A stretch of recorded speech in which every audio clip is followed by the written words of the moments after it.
दोस्तों नमस्ते प्रणाम। मैं तमोरिया सूरज से अपने यूट्यूब चैनल पे आप लोग का स्वागत करती हूँ। एक हवन गीत लेके आई। कैसे लगेगा लाइक सब्सक्राइब कमेंट करना सपोर्ट करना चाहिए। हवन होला हमरे आंगनवा सखी तनी मंगल सुनाई दा।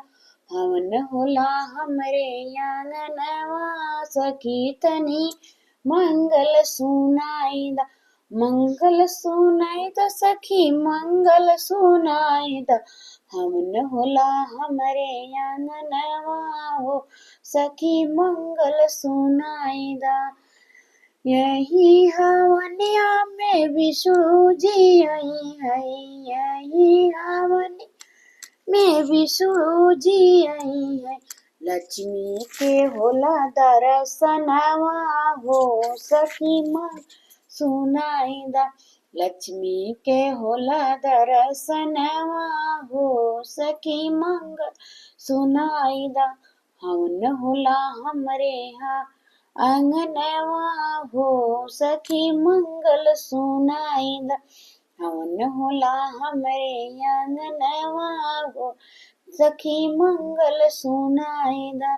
यही हवनिया में रामा जी आई है। यही हवनिया में रामा जी आई है। सीता के होला दर्शनवा हो सखी मंगल सुनाई दा। सीता के होला दर्शनवा हो सखी मंगल सुनाई दा। हवन होला हमरे आंगनवा हो सखी मंगल सुनाई दा।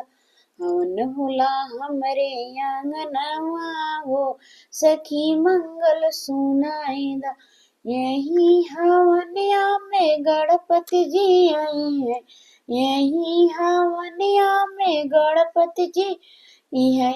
रिद्धि सिद्धि होला दर्शनवा हो सखी मंगल सुनाई दा। रिद्धि सिद्धि होला दर्शनवा हो सखी मंगल सुनाई दा। हवन होला हमरे आंगनवा हो सखी मंगल सुनाई दा। यही हवनिया में शंकर जी आई है। यही हवनिया में शंकर जी आई है। गौरा के होला दर्शनवा हो सखी मंगल सुनाई दा। गौरा के होला दर्शनवा हो सखी मंगल सुनाई दा। हवन होला हमरे आंगनवा हो सखी मंगल सुनाई दा। यही